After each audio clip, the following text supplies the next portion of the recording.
Hello, my name is Tom Keene with the University of Kentucky College of Agriculture, Food and Environment.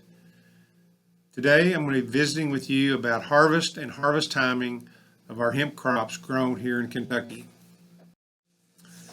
Before we harvest any of our hemp crops, no matter whether we grow it for grain, fiber, or floral material, we must give 15 days advance notice to the Department of Agriculture of our intent to harvest. Once we give that notice, the Department of Agriculture will come out and they will acquire a representative sample from each individual field and take that to the laboratory for testing. You may begin your harvest once this sample has been acquired by KDA. However, once you have harvested it, you are not allowed to do anything with it, ship it, process it, or anything until those test results are obtained. So you have to keep it sequestered, keep it in the barn or something like that until those test results are found out. Once the results are obtained, it is then okay to either process it, give maybe a possible retest, or in some cases it may even actually have to be destroyed. But we have to do that prior to processing it, and we have to let them know before harvesting. When we think about harvesting, again, fiber, grain, or floral material, we have to think about a myriad of different things. One, is the crop going to be able to be mechanically harvested? In the case of fiber and grain, mechanical harvesting is certainly doable, and we can see that happening in those procedures right now. If we're doing hand harvesting, such as what you see to the right in the picture where we're hanging entire hemp plants in an old tobacco barn, then something like H2A labor may be needed, and the acquiring of that labor or family labor or whatever. But we need to think about what kind of labor it's going to take, mechanically or hand labor, to get the crop harvested. Once we get the crop harvested, how are we going to store it, cure it, and or dry it? Much like hay and grain and tobacco and those kind of things, once we remove those plants or plant material from the field, moisture is our enemy. How are we going to get that plant material dried down to a moisture level that is safe and a moisture level that will allow the material to be stored over a substantial period of time, say 6 months or a year? You can see here in the tobacco barn, they're hanging it in the barn much like you would tobacco. That moisture will go out of those plants, and then they'll be able to process them accordingly again after we receive a test. In some cases, we may actually clip the individual buds. In that case, we'd have to spread them out on a floor or a screen or something like that to get them to air dry. We may put them in some kind of a tumble dryer, something like that. There is one case, I know some of the floral material has been harvested as silage and ensiled in plastic bags or maybe a tube. In that case, moisture is not an issue. It is in the bag. So again, just one of those things that we need to consider as we move forward in this harvesting process. What kind of facilities are needed? Do we need barns to hang it in? Will the material store in a super sack or tote sack in a warehouse or something like that?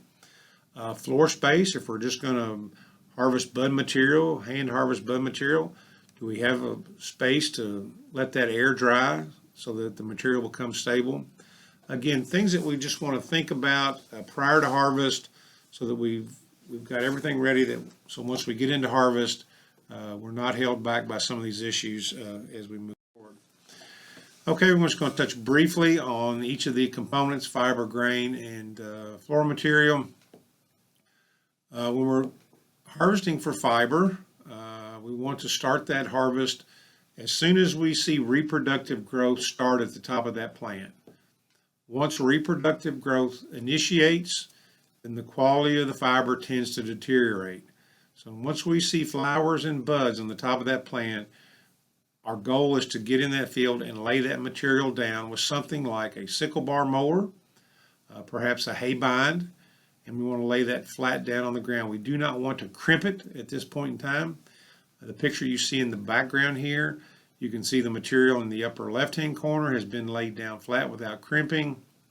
And then you see the material on the right here, kind of in the foreground, has been crimped. At this point in time, we do not recommend that because there can be some issues with that. Once we cut this material down, most all the fiber that's being produced now is now left in the field for a process that we call retting.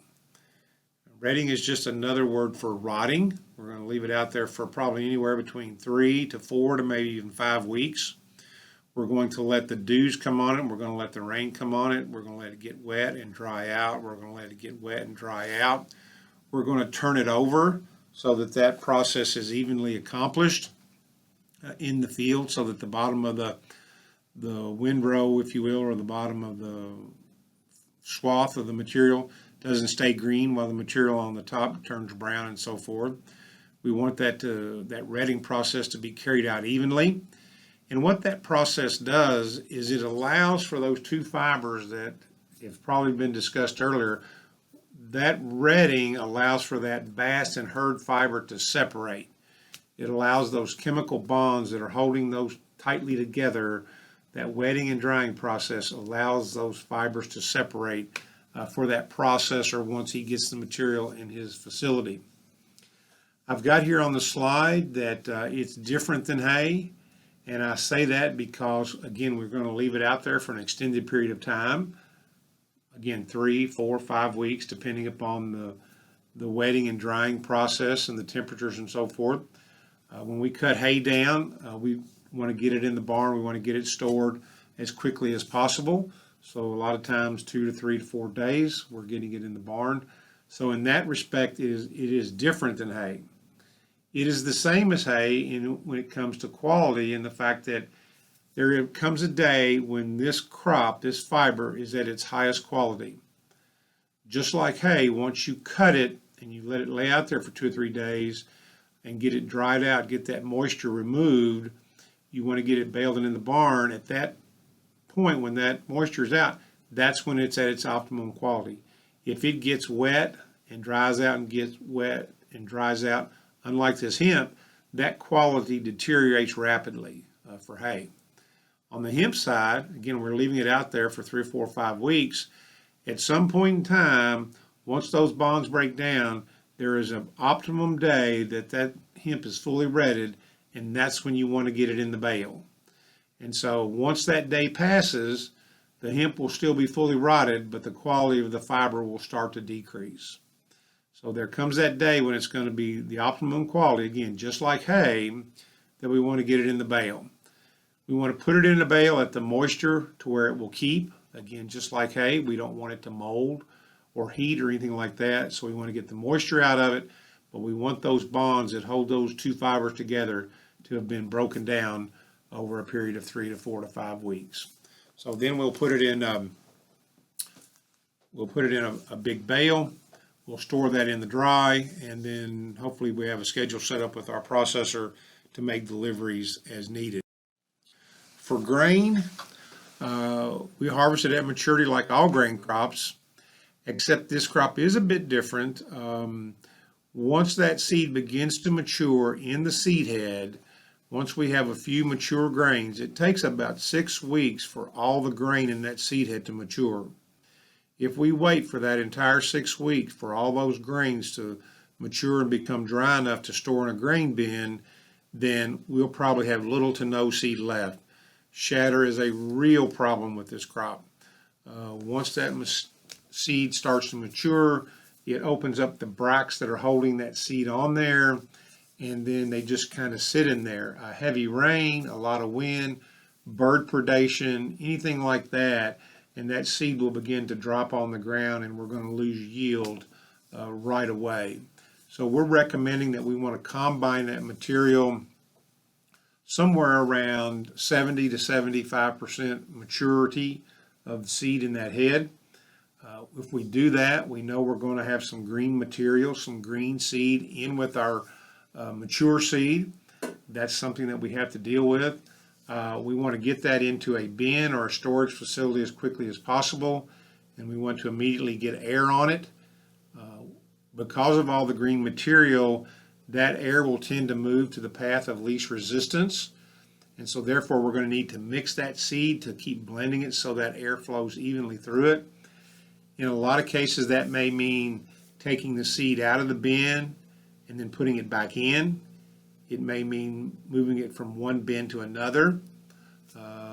Or you may have a bin that has some type of an agitation unit in it. It just depends. But that seed has to continually be mixed so that air moves evenly through it.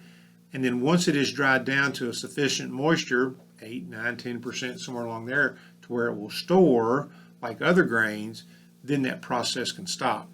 But it's very, very important as soon as we harvest that we get air under it and then we continue to mix it until those green seeds have lost their moisture and have matured themselves and the crop becomes stable for storage. Next, we're going to go to cannabinoids or floral material. Here in the picture you can see the plasticulture model where these plants are growing. We're not sure what the best practices for harvesting methods are on these. Some people come along and they will take a tobacco knife and they will cut the whole plant and they will hang it in the barn. Some people will come along and take a weed eater and cut the plant that way. They'll hang it in the barn. Some are actually getting dryers from North Carolina and other places like that to where they take whole plants and put them in facilities like that and dry them out over a period of 12 to 24 hours. Again, you saw earlier some people hanging them in the barns. So we are truly just learning about what the best practices are on this. Right now, processors, if you're working with a processor, they're probably going to dictate how you do that, what they think their best harvest method is. So you'll have to work with them. We have had some people that have ensiled it, that was mentioned a little bit earlier, where you can put it in a plastic bag and keep it moist and store it that way. Some people, again, are just harvesting the individual female flowers. They're hand pruning them in the field, taking those into a facility and drying them out, spreading them out and doing that. We're not sure exactly what the best method is. As we move through this and continue over time, we will learn that. We are conducting studies at the University of Kentucky right now to look at these different things. We're looking at heating, we're looking at storing, we're looking at curing and those type of things. So as we move forward, we will be able to recommend what those best practices are. But right now, we're just doing the best we can, working with the producers, working with processors, and trying to get through this, again, to get the moisture out of these plants if it's not ensiled, to make sure that it stores well, that it cures well, and that it's stable and can be used, for a period of up to 1 year after harvesting for the processors. So moving forward, again, we'll continue to learn about this, but that's basically what we know at this point in time. So that's all I have today. Again, this is just a very brief overview on harvesting and harvest timing. And so we thank you for the opportunity to visit with you today, and we wish you all the luck. Hope that we'll be seeing you at a different venue in the very near future as we move forward this hemp crop. Thank you.